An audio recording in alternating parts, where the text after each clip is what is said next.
Today in the Texas Tribune Weekend Insider, Morgan Smith reports on how school districts strapped for cash are seeking new revenue sources any place they can find them, including advertising on their properties. Then Reeve Hamilton explains how Texas college campuses may be forced to go smoke-free if they want to compete for millions of dollars in cancer research grants for their universities.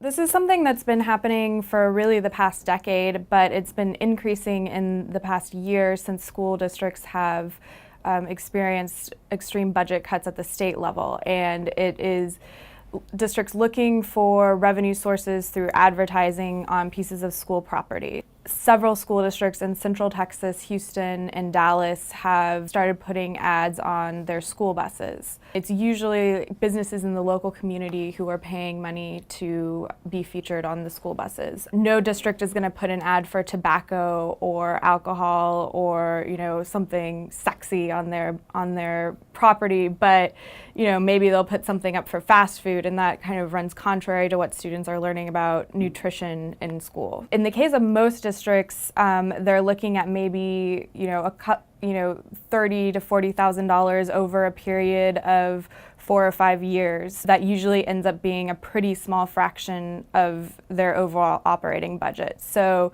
people who are critical of advertising, these advertising programs say, what are the costs to kids when, we're making not even that much money from it? Is it really worth it?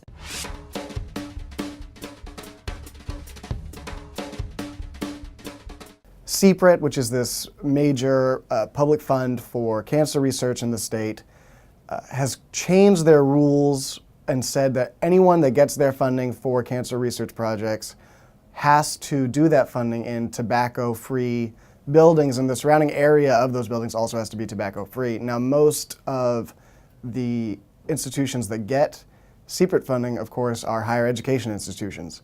So this has caused schools like University of Texas at Austin to consider just going ahead and having an entirely tobacco-free campus. And the reason that it might be campus-wide instead of just a single building is because CPRIT-funded research goes on all over campus, and it might go on in multiple buildings. It might go on in other buildings in the future that's not going on in right now. Of course, this is going to upset some people that like to smoke in between classes, whether you're a professor or a student. It's also interesting because the state has had a very difficult time, despite a lot of pressure, getting a statewide smoke-free ban.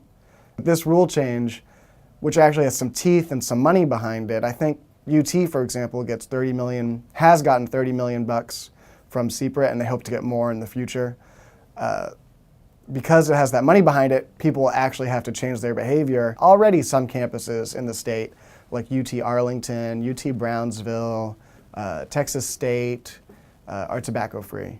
But a lot of schools are implicated. Texas Tech gets money from CPRIT, Texas A&M, University of Houston, a number of UT campuses, including ones that are not already tobacco-free. So there are a lot of schools around the state that are affected. How they choose to respond is still to be determined.